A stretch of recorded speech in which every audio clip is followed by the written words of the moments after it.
नमस्कार। हमारा आज का विषय एक ऐसा चिंतन है जो सभी के हृदय को व्यथित करता है। साधना तो की, पर क्या उसका परिणाम प्राप्त हुआ उसी अनुरूप जिस अनुरूप आपने साधना की थी? यानी जितने परसेंट साधना को किया गया, क्या उतने परसेंट क्या उस प्रकार से साधना का सिद्धि प्राप्त हुई? और ऐसे में सबसे बड़ा सवाल होता है किस प्रकार से हम अपने में उस सिद्धि को प्राप्त कर सकें। तो ये एक बड़ी से बड़ी विडंबना है सभी साधकों के लिए कि वो इसको समझ पाए और इसके साथ ही अपनी साधना को संपन्न करें, जिसके माध्यम से वो छोटे छोटे सूत्र हैं जिनसे सफलता की संभावना बढ़ जाती है। पहली चीज, आप साधना करेंगे तो सिद्धि तो मिलेगी। ऐसा क्यों? ऐसा इसलिए कि जैसा भी कर्म किया जाता है उसका फल तो प्राप्त होना ही है। तो इसलिए साधना की सिद्धि तो मिलेगी। अब सिद्धि कैसी मिली? क्या वो मनो अनुकूल थी या जो आप चाहते थे वैसा ही हो पाया? और जो साधना के जिस प्रकार से उसके परिणाम प्राप्त होने थे, क्या वैसे ही परिणाम प्राप्त हुए? उसके लिए कि वो वैसे ही प्राप्त हो जैसा आप चाहते हैं, ये आवश्यक है कि आप उसको डायरेक्ट कर सकें। तो साधना के माध्यम से जो वो विभिन्न प्रकार की ऊर्जाओं की गतिशीलता बनती है, जिससे एक प्रकार का प्रभाव उत्पन्न हो सकता है, वो प्रभाव उत्पन्न करने के लिए आवश्यक कुछ और है, और वो आवश्यक है आपका संकल्प।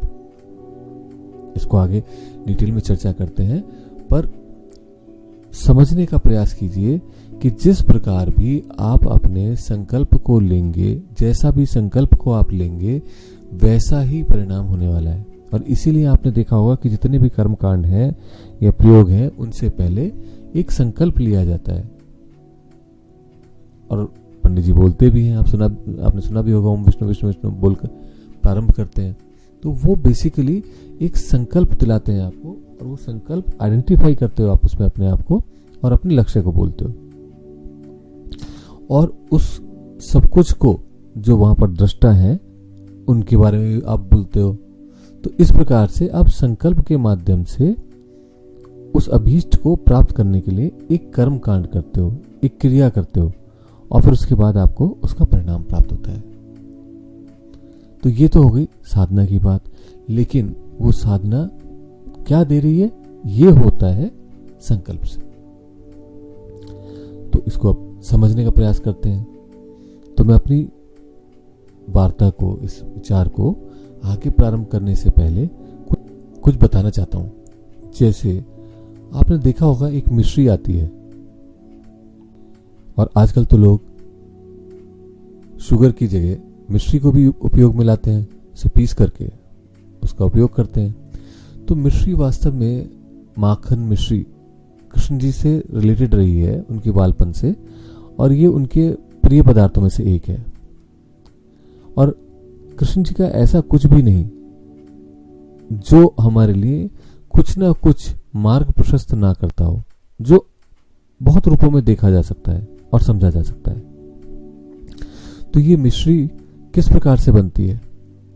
इसमें क्या करते हैं कि आप चीनी का घोल बनाते हैं और उसको जिस पात्र में रखना है उसके बीच में एक धागा लटका देते हैं, सूती धागा।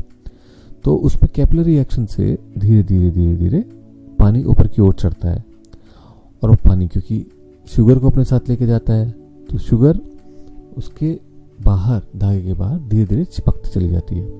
और इस प्रकार से वो अपने आप ही जो एक मिश्री की डली की आपने शेप देखी होगी, वैसी शेप बना लेती है।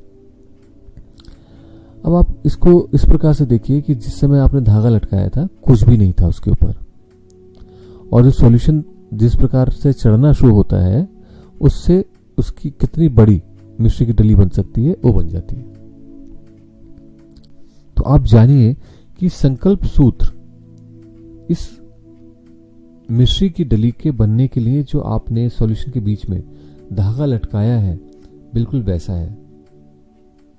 क्योंकि उसके धागे के चारों तरफ ही मिश्री एकत्रित होती है, अब इसको और थोड़ा सा सरल रूप में अगर समझने का प्रयास करें तो उसमें 3 चीजें थी। एक था वो जो सॉल्यूशन जो हमने बनाया, एक है वो जो सूत्र धागा जो इसमें हमने डाला, और तीसरा है जो वातावरण में परिवर्तन होते रहते हैं। टेम्परेचर बढ़ता है, घटता है, दिन आता है, सूरज निकलता है, रात आती है, चंद्रमा निकलता है, और इसी प्रकार से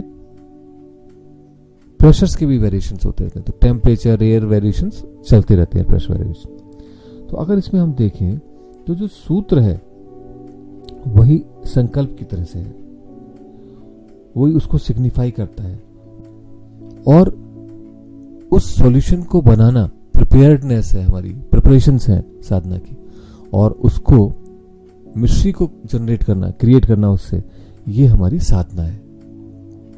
अब आप देखिए ये सारी चीजें अगर व्यवस्थित हों, लेकिन आपने धागा जो है वो पतला डाल दिया,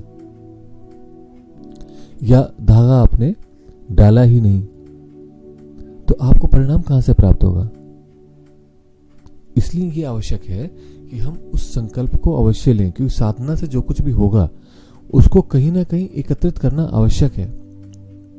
आजकल साधना में मोस्टली लोगों की जो गलतियां हैं वो ये होती हैं कि वो उस धागे को डालते ही नहीं है, और जब धागे को डालते नहीं है तो ऊर्जा साधना में जनरेट तो होती है, बट साधना खत्म करके जब हम उठते हैं तो उसके बाद वो सारी डिसिपेट हो जाती है। तो उसके 2 चरण होते हैं। एक कि संकल्प होना चाहिए जिसके माध्यम से वो रिटेन हो, उसके चारों तरफ एकत्रित होनी हो जाए हमारे अंदर, और दूसरा ऊर्जा साधना के बाद वेस्ट ना जाए। जो आपने साधना में ऊर्जा एकत्रित करी, अगर आप उसके बाद में उठ के खड़े हों और वो आधे दिन में, 1 दिन में आपको अच्छा तो लगे, बट वो अगर निकल जाए तो फिर जो है आप वापस उसी जगह पे आ गए जहां से आप प्रारंभ कर रहे थे। तो इसलिए आप देखेंगे कि साधना में जो गति है वो बहुत धीमी होती है, बहुत धीमी हो रही होती है। आपने 100% ऊर्जा एकत्रित करी, 99% वापस रिलीज कर दी 1-1.5 दिन में, 2 दिन में, 1% बची, अगले दिन फिर करी, फिर उसमें भी ऐसा ही हुआ, 1-2%, 4% बच गई। तो इस प्रकार से अगर आप देखेंगे तो आपको डेली धीरे धीरे करके कहीं जा करके आपको हफ्ते 10 दिन में ऐसा महसूस होगा कि हाँ, काफी कुछ साधना के परिणाम प्राप्त हो रहे हैं। इसलिए आप चाहे मंत्रात्मक साधना करें, आप तंत्रात्मक करें, आप योग तंत्र से करें, योग से करें, या किसी भी प्रकार के लॉज को यूज करके करें, हर प्रकार से साधना बगैर संकल्प के पूर्ण नहीं होती। इसलिए ये जो छोटे छोटे प्रयोग हम चर्चा करते हैं, इसमें और अधिक शक्ति आने के लिए, और अधिक जल्दी सफलता, संपन्नता प्राप्त होने के लिए, संकल्प को पूर्ण होने के लिए ये आवश्यक है कि संकल्प हो भी। तो जब आप साधना करते हैं तो आपको चित्त में स्पष्ट होना चाहिए कि आप ये साधना किस लिए करना चाह रहे हैं, और उसको आप एक संकल्प रूप में परिवर्तित कीजिए कि ये करने से मेरा ये हो गया है। अब सबसे बड़ा फर्क कहाँ आता है? आपने देखा होगा बहुत सारे लोग होते हैं, साधक होते हैं या लीडर्स होते हैं हमारे समाज में, जो अपने संकल्प के धनी होते हैं, जो संकल्प कर लेते हैं वो करके दिखाते हैं। उनमें संकल्प बल बहुत अधिक होता है, और यही कारण उन्हें लीडर बना देती है। तो आप में भी संकल्प बल बहुत हो, आप भी जब संकल्प लें तो वो संकल्प परिपूर्ण हो। इसको करने के लिए क्या करना चाहिए हमें? तो इसके लिए सबसे बड़ा आवश्यकता, जो बहुत सरल है और हम लोग करते भी रहते हैं, वो है आज्ञा मंडल में आज्ञा चक्र की ऊर्जाओं को झंकृत करना। और इसके लिए हमने देवी बाराई की साधना के विषय में चर्चा करी।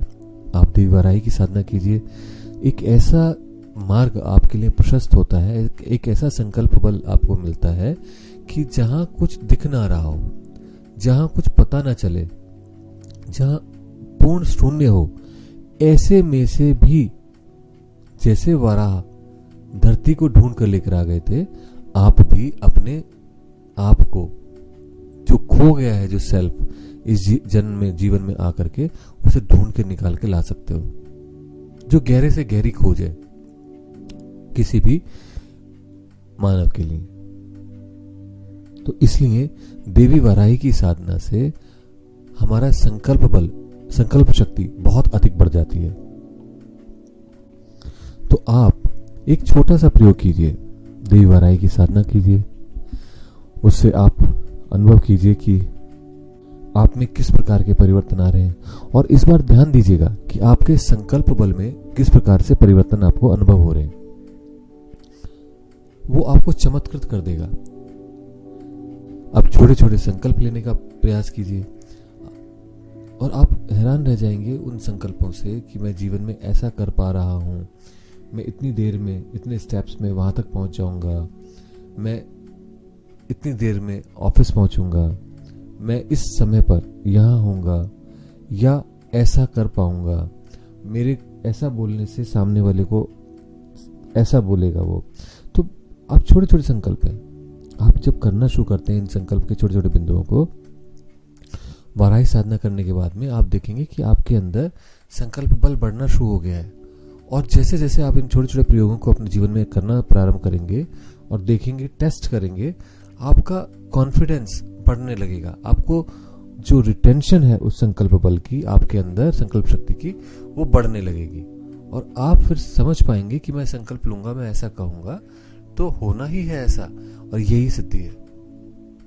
तो इसलिए ये आवश्यक है कि आप अपने संकल्प बल पे कार्य कीजिए और साथ ही साथ इन साधनाओं को कीजिए। आप चमत्कृत हो जाएंगे, एक प्रकार से आश्चर्यचकित हो जाएंगे किस प्रकार से जो अभी आपको मान लीजिए 10-20%, 30% या 40% आपकी क्षमता के अनुरूप प्रभाव कर रही थी साधनाएं, वही साधनाएं आपको सडनली पूरी तरीके से प्रभावशाली हो जाएंगी और बहुत शीघ्र प्रभाव करने लगेंगी। तो इसलिए अपने संकल्प बल पे कार्य कीजिए और साधनाओं के पथ पर आगे बढ़िए। आज के लिए इतना ही, शेष आगे चर्चा करेंगे। नमस्कार।